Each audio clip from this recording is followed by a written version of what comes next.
I'd been asked to give a lecture at Birthright University, London. But while sitting in the audience for another lecture, we were told that the lecturer had cancelled.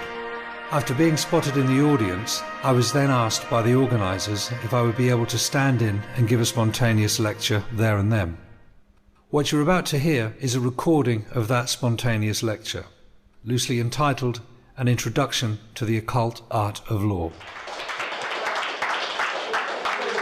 I kind of set upon this subject called law. I found it very interesting. One of the first guys I met was a guy called John Harris. Some of you may know him. He's passed away last year, and we became friends. It was only through knowing him and doing a lot of research that I realized just how much hold law has over us and our lives and the way we think and the assumptions we make. There's a whole different language. It's known as legalese. It sounds like English, but it isn't. It's got very specific, well-defined meanings, which is why it takes so long to get a legal qualification. And I guess I better start at the beginning. On one side you've got law, and on the other side you've got legal.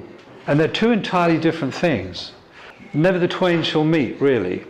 To make it quite simple, all acts, statutes, instruments, and what is legal is not law. It's only given the force of law if you consent. Okay? So that just goes on to one side.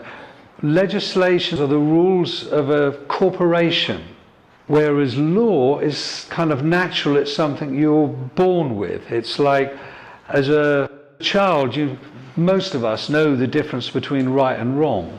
It's one of those reasons why I guess they don't want to teach law in school, because children already know the difference between right and wrong.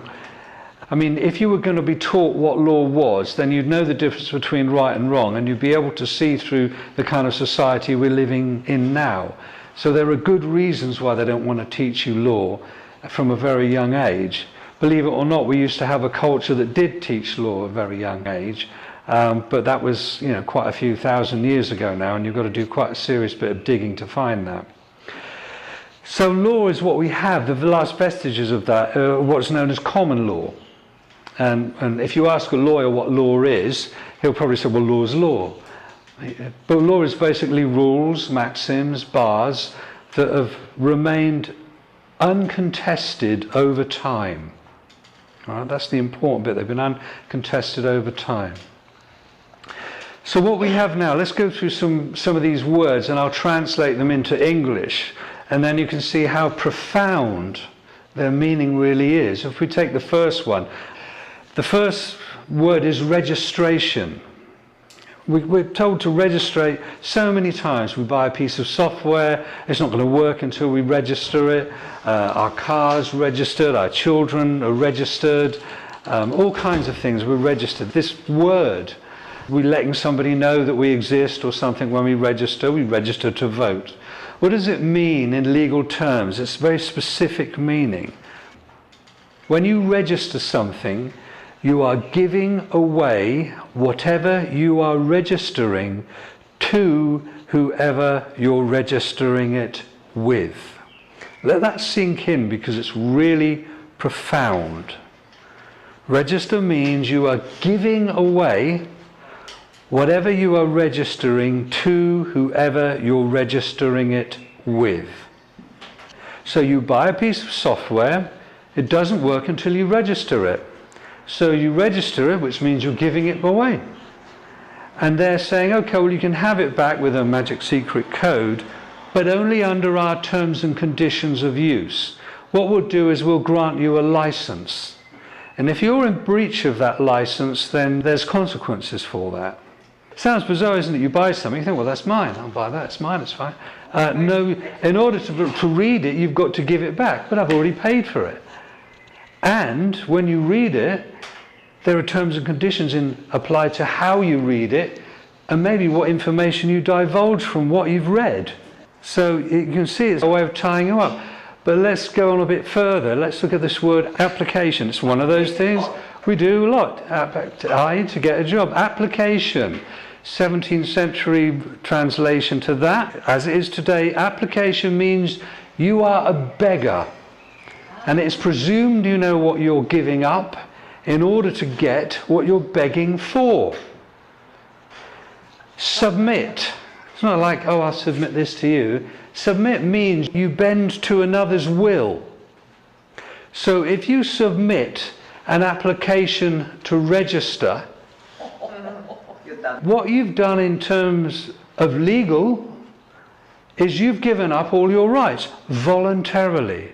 Because remember, there's laws against slavery, but there isn't any law against voluntary slavery. We've been deceived, and it is a deception. It's an immaculate deception, really, when you start getting to the bottom of it. But let's go to the next bottom line here. What else do you register? Well, you register your birth, don't you? Your birth is registered, and you get a certificate. And if you look at that certificate, and it's an incredible document, really, when you start reading it with legal eyes, you just think, oh, it's got the mother's name in it. It hasn't got the mother's name. It says informant. And on the back of it, remember, it's got the Crown Corporation logo on it. By the way, the Crown is a corporation. It's not the Queen. On the back of it, it says, this is not proof of identity. Well, you think how many documents are derived from that birth certificate? Your driving license, your passport, your NHS thing, all of it comes from it. So if it's not proof of identification, what does it mean legally? So you're kind of left with this conundrum. I've registered my birth, I've got this bond back. Bond. Bond is an abbreviated word. Where do you think the word bond comes from? It's really obvious. It comes from bondage. You've been registered. When you register something, you give something away. You've been given into bondage to the Crown Corporation. This is legally what it means. If you're given into bondage to the Crown Corporation, and we can prove it because there's a certificate that says that's the case, what does that mean? What's the bottom line here? Well, I'll go back to a little bit of history now. I haven't got anything behind me. But those of you who used to play Monopoly probably can remember that a pound sign used to kind of be like this, and it had two lines through it. Remember that? Yeah. And the dollar sign had kind of like this S, and it had two lines through it. Dollar. So it had two lines through it. Now, the pound used to be called sterling. It was called sterling for a reason, and it was based on silver. And of course, in America, the dollar had the same two lines through it, and it was all the silver dollar. That's what it was. But in 1929, the banks owned everything. They owned absolutely everything because of a thing called the Wall Street crash, which they brought about into existence. And then they also changed things. They changed the pound sign so it had one line through it, and the dollar sign so it had one line. So they removed one line. Well, if the banks owned everything, the money in circulation then has a different value. There's something else backing it. If silver isn't backing it anymore, what is backing it? And around about the same time in 1933, a guy called Colonel House, who worked for the Rothschilds banking cartel, among other people, came up with this idea of registration. And he's quoted as saying, not 1 in a million people will work this out. Because they had to, if the banks own everything, then the country's bankrupt. They have to find a way of carrying on business and commerce, don't they? So they need something else that's backing that currency. The way that it works, and I'll give you a process, because I'm a shrink as well, but I'll give you a process. We deal with things in terms of process, because you can get lost in content, which is the detail of things. So if I was, say, for example, a dairy farmer. Now, I'm a dairy farmer, and the bank says, sorry, Alan, we've lent you all the money we can, we're going to foreclose on you, you're bankrupt. But good news is we'll keep you on as a manager, seeing as you know a bit about what you're doing. So we now own your farm, and you now work for us. But what we'll do is for every calf that's born, we'll extend you credit based on the milk and cheese and meat that it's going to produce in its lifetime. You register that calf with us, and we'll extend you credit based on the milk and cheese and meat it's going to produce in its lifetime. Well, you are the cattle. You are those courts, because when your births were registered, money, it's called a fiat currency, is put into circulation, and it's based on the wealth that you can create in your lifetime, your labour. That's basically what it is. I tend to look at that term as your sweat equity. So that's what backs currency. It's a promissory note. A promissory note is a negotiable instrument. Banks deal in negotiable instruments. It gets worse, believe you me, it gets worse. And I'm probably going a little bit too far, but I guess the point of this talk is to hopefully stimulate you guys to do your own research. So if I can throw enough stuff at you and go, what that guy said can't be true, it can't possibly be true, I'd say, I'll welcome you. Do your own research and find this out for yourself, because the more people that know this, how we're caught in this situation, the more people that have the knowledge about it, the easier it will be for us to get out of this trap. It does get worse. It gets much worse, actually, when you look at it. For example, there's a thing that goes along with the birth certificate. A bond is created, obviously, a contract, and that's worth money. The original title of this talk was going to be the occult significance of law, because most people don't think there is anything occult about law at all. And those that would do any research would go, oh, that's absolute rubbish, Alan, that can't possibly, that I'll totally reject that. And by rejecting it, lose the opportunity to begin to comprehend what's really going on. Because there is a very strong occult aspect to law. And the reason they dress the way they do, and the terminology and the language that they use as well. In fact, it's very much an occult art. It is, in fact, the occult art of law. To be a member of the Bar Association goes back to Venice, the Venetians, which isn't a million miles away phonetically from the Phoenicians, who were kind of a race of pirates around the Mediterranean as well. And we have our laws are broken down into different forms of laws, and one of them is called the law of the sea, and one of them in the British Empire was known as Admiralty law as well. So it's very much the law of the sea. The law of business, the law of commerce, the law of money, the law of trading. Trading in slaves, trading in bales and bonds and surety. In fact, the word courtio, which is where we derive the word court from in Roman times, means to deal in bonds and surety. If you wanted justice, you go to the basilica. That's where you would get justice.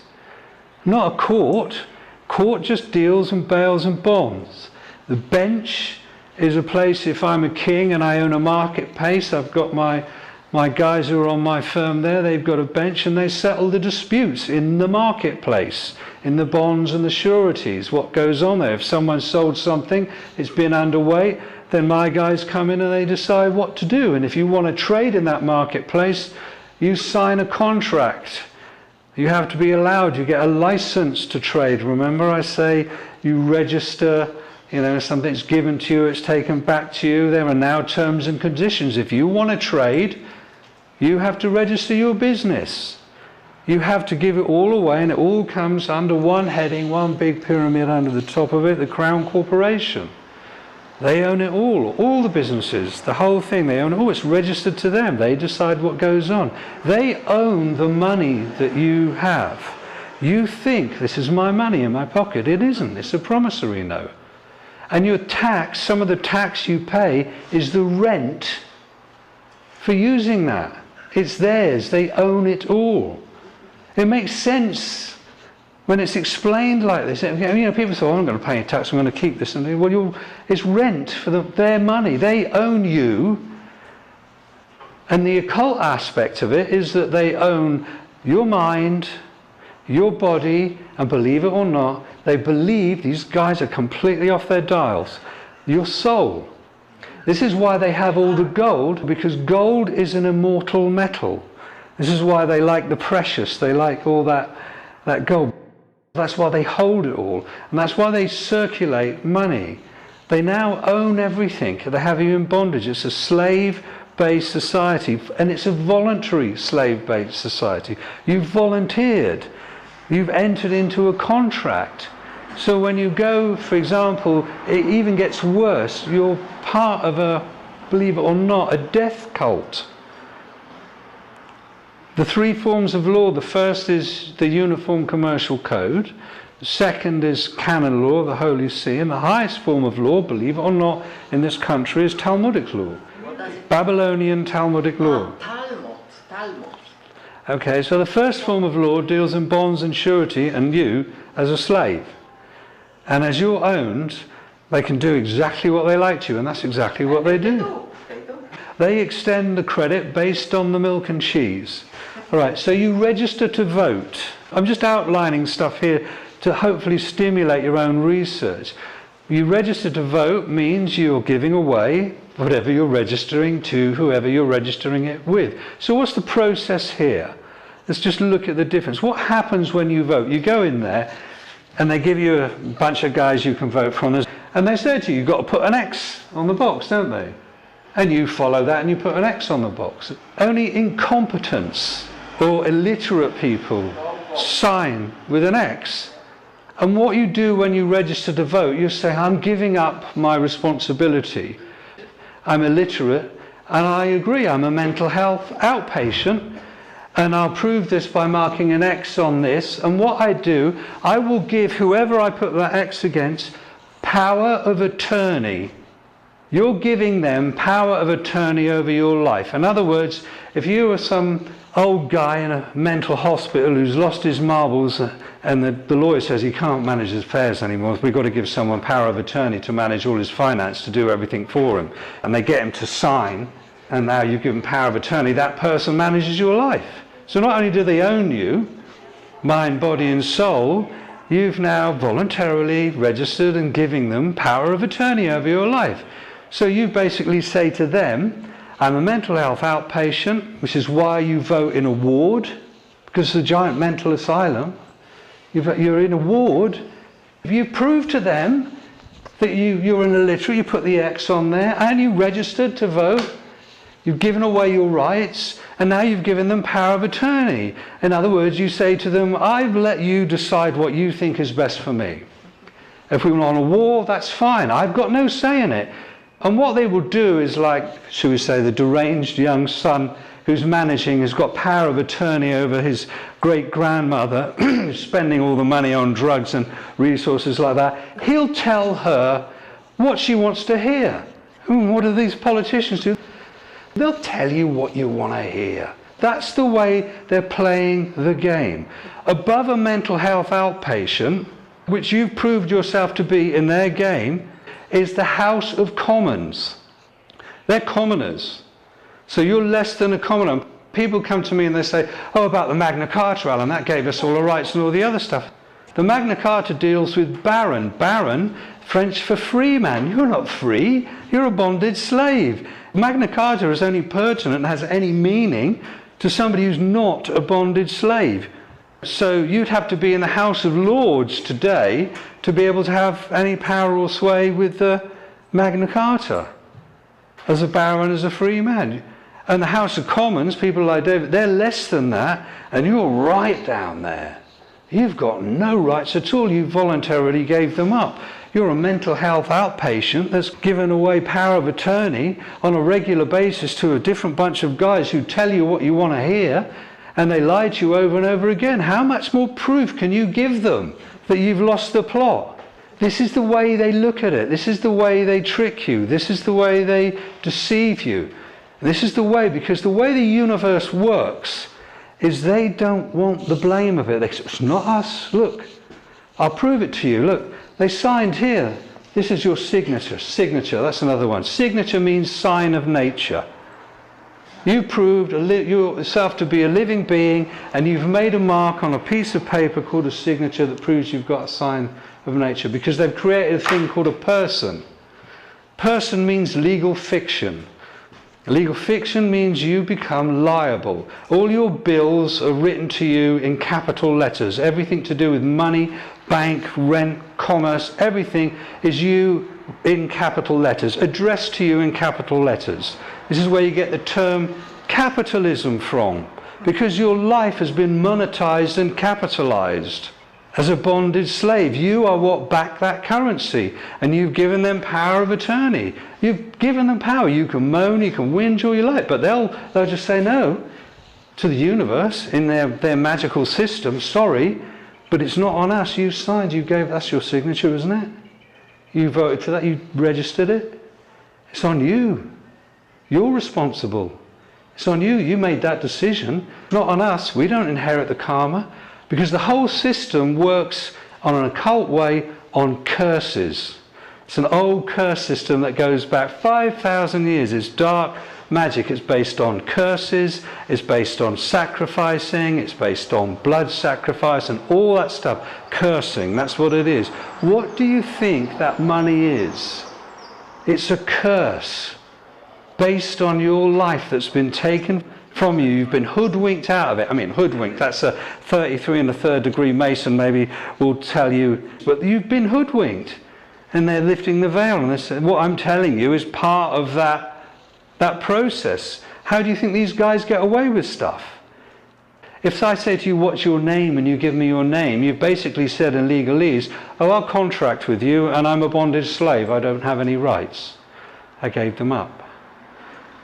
But if you want to think on your feet, and I'm a police officer, and I say, what's your name? And you say, what makes you think I have such a thing? Ask the question, because if you're asking, you're as king.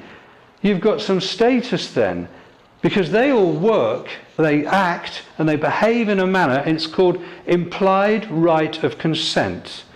They are going to behave in a manner that suggests to them that you've all consented, and unless you rebut that consent, unless you stop that, unless you say, hold on a minute, I'm not consenting, I do not consent to this, I am not a name, I'm standing under common law, if you want a contract, I'll be happy to contract with you, my fee is £900 an hour, do we have a contract, yes or no?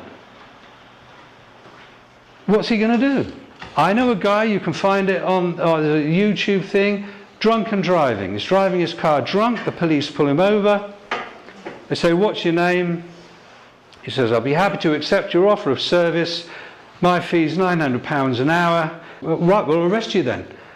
Because that's what they normally do. They'll kidnap you until you give them your name. If you get caught on a train and you haven't got a ticket, they'll kidnap you until you give them the name. Because they want what's a thing called joinder, which is your name and address and your birth date. Because they want your bond. They want the details of your bond. They want that for a very good reason, and I'll get back to that in a minute.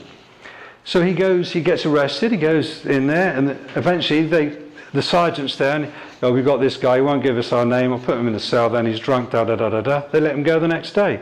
You want me then? Yeah, the point is that they let him go.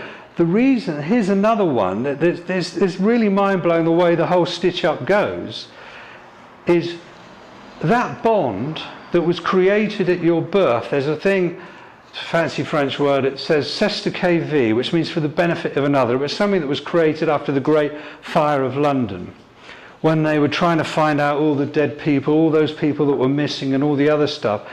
But on one side, but on the other side, they were trying to raise a new form of currency, of credit, because remember these guys, these Templars had done it before. How do you think they financed those big, nice Gothic cathedrals and all the rest of that with their money lending, international banking scams and all that? But that's another history. But in 1666, after the Fire of London, they created a c'est de vie trust.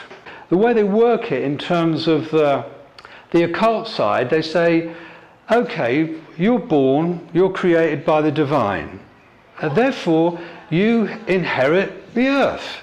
And you inherit in abundance. If you can go on the internet, you can check it out. If we lived in the whole planet, 7 billion people lived in the same population density as Paris, we'd take up less than half the size of Texas. All the rest of the space on the planet would be left there. That would be us. It would probably be crowded and horrible and all the rest of it, but that's about it. So you inherit, if you want to work it out, I took the time and trouble to do it actually. If you looked at it, you can do it online. Work out all the nice, arable, usable land, not the desert this guy was trying to claim, but that's there now, divided by 7 billion people. Each one individual gets 4 areas the size of Twickenham rugby field. All right, and that's good. That's your birthright. It's something you can build a house. Exactly. That's 4 Twickenham-sized bits of dirt. That's your birthright. But of course, your mother registered you, so they take that asset, don't they, off you? That's your birthright. It's taken from you straight away. But what they do is they monetize it because they monetize you and that asset. And that asset is supposedly, from some researchers, I can't confirm it, but I know there's one lady that came here, she actually managed to find it, around about £2 million. So you've got an account that you don't know anything about that's worth about £2 million in today's money. And what happens is this. When your electricity bill comes through, there's like this little check thing at the bottom, isn't there? It looks like an old-fashioned check, and it's got like 3 banks on it. Santander, National Westminster, or something like that. And it says take it to a post office, fill it out and stamp it and all the other stuff. Okay, here's a little secret for those who aren't hoodwinked. Every debt that you incur with a corporation is zeroed or settled, because remember, it's not real money, it's credit, in 90 days. So any registered company that have got joinder, your name and address and your birthday, can apply to the Crown and settle that debt. And what they do, and this is what's financing the corporate takeover of the planet, is they get their bills paid for twice. They get it paid by the corporation, because corporations can print their own promissory notes or bills of exchange and negotiable instruments. But what they do is they get it from the second way of funding, which is the money they put into circulation, which is your sweat equity. So they get paid from your bond account, which you don't know anything about, and they get paid by the money that you've had to go and work for, and you pay that bill off. So they get paid twice.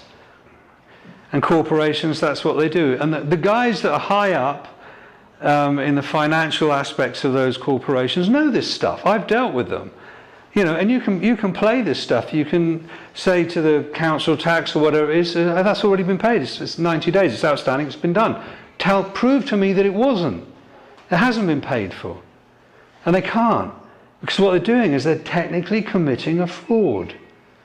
Because they're asking, it's a fraudulent, isn't it? If I say it's cost that much and you've already paid for it and I try to get you to pay for it twice, it's fraud, isn't it?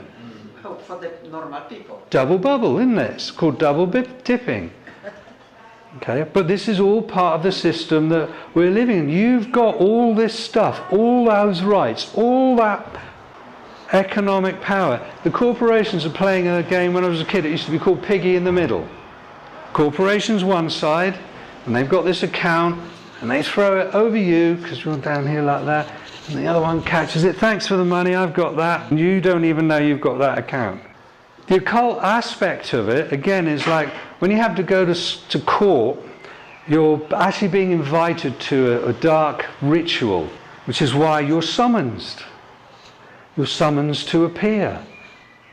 Like you're some sort of ghost or a spirit, because that's what they think you are. Because that trust that's worth money, they don't tell you about it, but you could have reclaimed that within 7 years.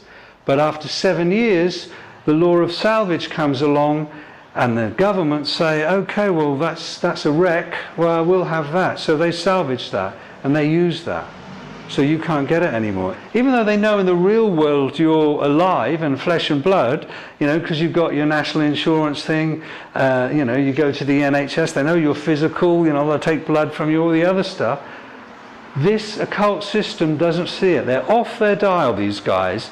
Unless we begin to see that this is what's really going on, instead of just going, oh no, this is just preposterous, absolutely preposterous. How can this possibly be the case? Unless we kind of just, you know, open up our horizons a little bit, honesty, open-mindedness and willingness, and go, okay, well, I'll entertain this for a while. I'll do a bit of research and see if there's anything what this crazy guy was talking about. Do it yourself. Check it all out. You're summoned to appear in a court. Why are you summoned? Because as far as they're concerned, you didn't collect that account within 7 years. So there, you're presumed dead. So if there's any liability, then they have to summon you, because that's what you are. You're a spirit. I know it sounds absolutely barking, raving mad, doesn't it? But this is the way they do it. Because the way these guys work is, and they've had many, many years to do this, they know if they can control your mind, then your body will follow. And they will use all manner of things. Just round the corner from here, there's a thing called the Tavistock Institute. Those of you that do a bit of research or do a bit of shrinky stuff like me, no, it really does some good work, but it's got some extremely dark aspects to it.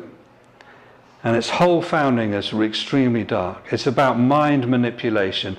And really, when you start realizing how you're controlled in this system, they don't mind what religion you believe in. There is only one religion, and that's the religion of money, and they want you to believe in that more than anything else. That's what they're selling you, is that religion. You can go one day a week if you like to your church or whatever it is you go to and feel good about yourself. That's great, because as long as you go back the extra 5 days and you work, because that's your worth, that's your offering. You are handing over your will and your life to the god money. And for those people who don't know it yet, the word mortgage comes from la mort, death grip. Death grip, that's where it comes from. You buy one house, you have to 6. By the time you pay the last installment, your life is finished. Since you brought up the mortgage thing, say you decide you're going to buy a house in London, so you need £1 million at least, won't you, to buy a house in London. So you go in there, you go to the bank, and the bankers are the high priests of Baal. That's right, yeah. All right, God money. They're the high priests. And they sit you down and go, oh, you want to borrow some money? Well, the first thing they want to know is they're putting a scam on you is, what's your sweat equity worth? What do you earn as a slave? How much are you worth as a slave? That's it, first question. So the first thing they do is they'll say, okay, we'll get you to sign this. And what they do is they get you to sign, remember, sign of nature, a promissory note. And they've got your name and they've got your address. So they take that promissory note and they put it in an account and they, out of thin air, create £1 million. They always do it double dealing, double bookkeeping.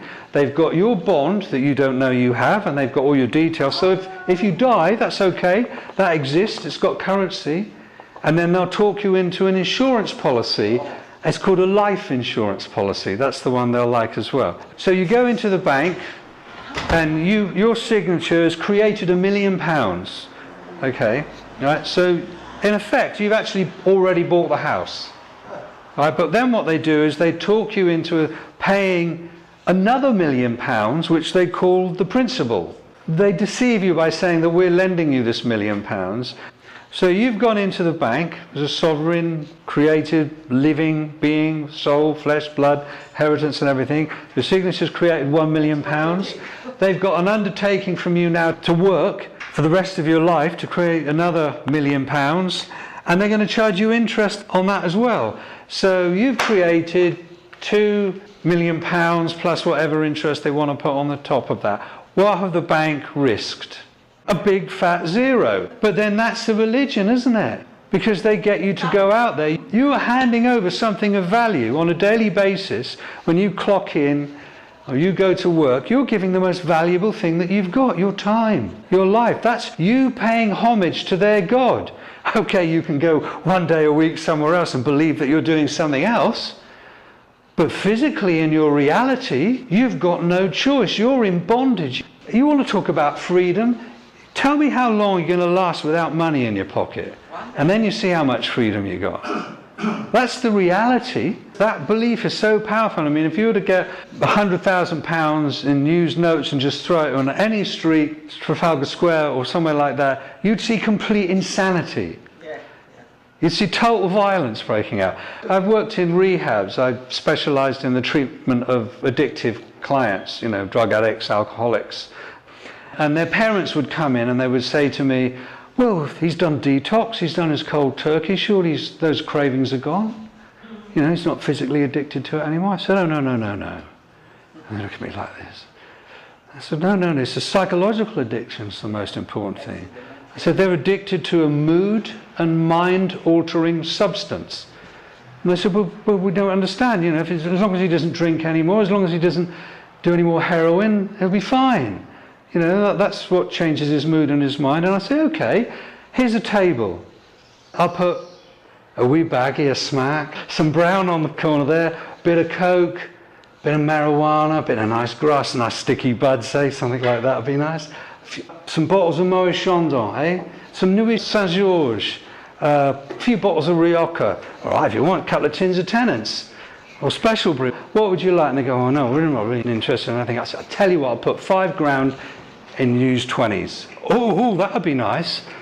How would that make you feel? And they go, oh yeah, that makes me feel great. I said, okay, all these other substances, if you imbibe them, there's a chemical reason that's going to change your mood and your mind. But you're telling me this printed paper is going to make you happy? Is going to change your mood and your mind? Watch them on the game shows when they win something. Watch them with the gambling. Watch them. That's a mood and mind altering substance that's more powerful than all the other ones on the table. Because all the other ones on the table, you can get rid of that addiction.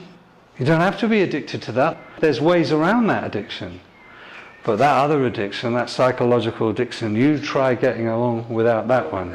Even if you want to, even if you try not to. It's probably the hardest addiction that there is.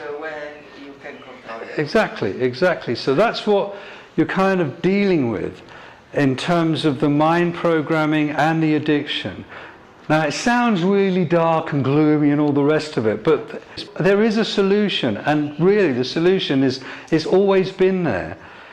And this is probably why it's going to sound a bit cheesy and corny. The solution is a thing called a spiritual program. Is to reclaim your soul, your sense of value, your sense of worth. You know, and there are plenty of spiritual programs out there that don't demand you give them shed loads of money and all the other stuff. In fact, if you want to find the genuine ones, they'll be the ones that won't be wanting the money for you, because they'll be on that spiritual program themselves. And there will be one out there, if you really want it, that will fit itself perfectly to what you are. I know one. Yeah, well, there's one that will suit you. There's one that suits everybody here. But what you have to do, and this was the one that got me when I worked in rehabs, the reluctance that people would have to pray. There's a meaning in this word, pray. It's because part of our social program is we have I'm going to get a bit shrinky now, we have what's called a reflective action of consciousness. That's us thinking, we're reflecting, we're not in the moment. It's a reflective action of consciousness. And what tends to orchestrate that, and it's pre-programmed to a certain extent, and it's hardwired in, it's a thing called an ego. It's certainly my old adversary, self-importance, which of course is what the whole money thing gets you in. It's got statutes. Statutes are about status. That's where you get the term statutes from. It's an act, it's not true. It's a fiction.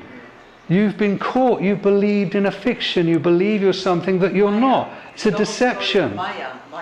So you're trying to get back to who you really are and what you were really created here to do. And the thing is like when it gets to the making money thing, it's all about competition, isn't it? Dog eat dog, all that stuff. And you can sell anything, you know, you can sell arms, prostitution, drugs, the whole thing. The more money you have, this has been around ever since human beings have been around. So there is a way out. You know, I'm not going to tell you what mine is, but I found that way out, and I'm sure if you really want to, you can find your way out. But you have to do it, because at the end, you won't, as I found, you won't find any kind of real value in that money material thing. You have to be true to yourself. You know, that's the important thing. A human being could mend a bird's broken wing and make the desert green again. We have that ability. It's been given to us. There's a difference between given and grant. There's an aspect of you which has been given to you. In other words, you do what you like with them. That aspect of you that has been granted is finite. And that's your life in this particular realm, in this dimension. You don't know how long you got. And you're willingly to sacrifice it to get money and stuff like that, you know, and all. and to be part of this system.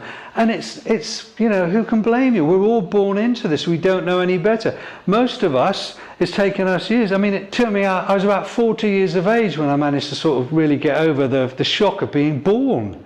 You know, really to sort of get it all together in perspective. What the hell's going on? What's all this about?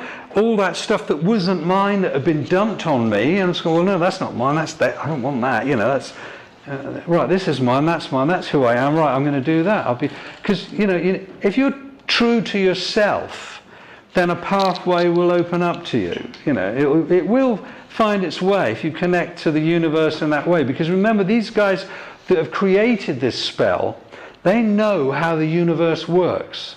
They've got a way of doing this dark magic and keeping you in the dark.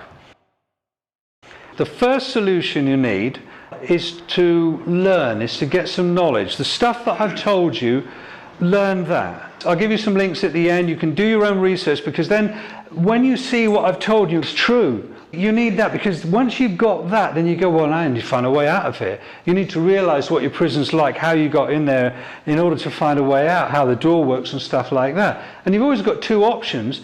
You can turn around and go, hey, I know this stuff, I'll screw the system now, I'll get as much money as I can out of it. I know guys that do that. They learn all this legal, all this law stuff and everything, and they pass, you know, promissory notes and negotiable instruments, they run frauds. What do you think these guys that are running things do in the City of London, what that place is all about? It's horrendous. Yeah, you can do that if you know what's going on. Or you can be true to yourself. You can say, no, this isn't what I want. I want to get back to what I'm supposed to be here, whatever that is. But I'm going to try and find out what that is. Which means I've got to let go of this. So whatever that standard of living I had before, and whatever it was based on, I might have to take a different set of life choices and find out what that is. And at the same time, you need to start following your heart and not the head. Because this is what fools you, is up here. You have to follow your heart. I'll say the G word and you think I know what I mean there. For some people, other people would say the Great Spirit, other people would say love, other people would say love is what animates the fabric of the universe and what animates you if you allow it to do so and you truly want it to do so. If you really want it to do so and you see what's going on here, you say, look, I don't want any part of that, I want to change that. I want to start taking responsibility. I don't want to be somebody that's given their life away, that's a mental health outpatient. I'm letting this system make up their mind for me. In an asylum, I'll just continually moan because I haven't made it my business to find out what's really going on. Even though in my heart, I felt something's wrong. I mean, all of you are here because you're looking for something. You're looking for something different. You've come here because what's out there, X Factors, you know, all that other stuff on the telly and all the other stuff, isn't giving you nourishment anymore. You're looking for something else. So that's why you're here. The history that you've got now is false. It's been rewritten mostly over and over again. Right? You're just going to have to accept that. It's lots of rewrites just like Hollywood. But there was a time when there was true law of love, and there were teachers that came and taught that. And they said very clearly what was going to happen and what was likely to happen if humanity didn't change. If you kept following the moneylenders, the slave traders, with their false religions and all that kind of stuff, where it was going to go. What you have is basically this. And this goes back to a very old story. And some of you might find this uncomfortable, some of you may not, or some of you may agree. But as far as my researchers can work out, we are genetically created vehicles. We have these genetically created vehicles, and they were created by beings that, shall we say, were fallen, i.e. they didn't have souls. And we were meant to be their slaves. But there was a trick that was paid on them that they hate us for, because it turns out, after they had us being their slaves, being really willing and loving and all the rest of it, they suddenly realised, hold on, these guys have got an aspect of the divine with them. These guys have got a soul. We haven't. And that's why they hate us. And these people, if you want to put it in a psychological term, or these beings, or because I'm not interested, I don't even care if you're a reptilian alien. I'm only interested in one thing. I don't care if you're black, white, yellow, wherever you come from, I'm only interested in one thing, and that's the quality of your consciousness. What is it that's inhabiting the vehicle you're inhabiting? Where's that at? Where does that want to be? Where does that want to go? That's what really matters when you get through all that divisive stuff. That's what's really important. You know, we really need to just focus simply on that. I met this lovely girl today, young, beautiful, chatty girl. She was Greenpeace.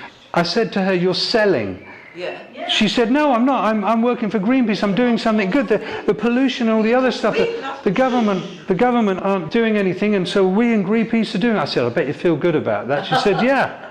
I said, "But somewhere along the line, you're going to ask me for a bank account, aren't you?" And she went, "Yeah." I said, "You're selling." I said, "The guys that create this world the way it is with all its pollution are the banksters and the moneylenders. You're working for them. You're selling for them. You're getting work for them. And you're feeling good about it, aren't you?" Look how clever they are. Religions, there's two authorities to get law from. One is from the divine and the other is from the consent of the people. God made us the trustee, and we've got the consent of the people because nobody's arguing with us. Therefore, what we say goes. And if you don't, we can use force to stop you. You don't have to consent. Even Theresa May says we have a police force in this country. We are policed by consent. Let me just go through this very quickly. There's two things to a police constable. That's two things. Police. The term police comes from policy. The policy man is enforcing the policies of the Crown Corporation, of which you are a citizen, which means worker, which means slave, and you've handed your will and your life over to that. Constable is something completely different. A constable has sworn an oath, which means he's in his honour, to prevent a breach of the peace. That's all he's there for. So he's got two roles. Now, if you said to him, "I don't recognise you as a policy enforcement officer, but I do recognise you as a constable, and you will honour your oath." If you refuse to honour your oath, then under common law, you've committed perjury. That's a common law offence. If you swear an oath and you go back on that oath, that's a common law offence. If he insists, after you've rebutted that and said you don't want to do it, and you haven't given a name and address or anything like that, or contracted, and he still insists to fine you, because you can't fine even under English law, you have to have a court de jure, a jury as well, he still does that. He's then committed fraud, which is another common law offence. The maximum penalties for perjuries, I believe, is 25 years, and fraud is 25 years as well. Those are common law offences, and he's sworn an oath to uphold those. So if you go along to the police station and say to the sergeant, "I have not contracted with this guy, the proof that I haven't contracted is he hasn't got my name and address." Do you want to add kidnap to that? Because he's committed perjury, he's attempted to commit fraud. Are you going to kidnap me until I give you something that isn't my property? Because that name isn't my property. In other words, you're asking me to give you something that isn't my property. As a police officer, do you think that's a good thing to do? Well, I'll wind up. My intention was to stimulate you guys to do some research. I hope that's what you've done. Next week we've got a meeting in this room I was again. waiting for this all my life, love. Thank you very much.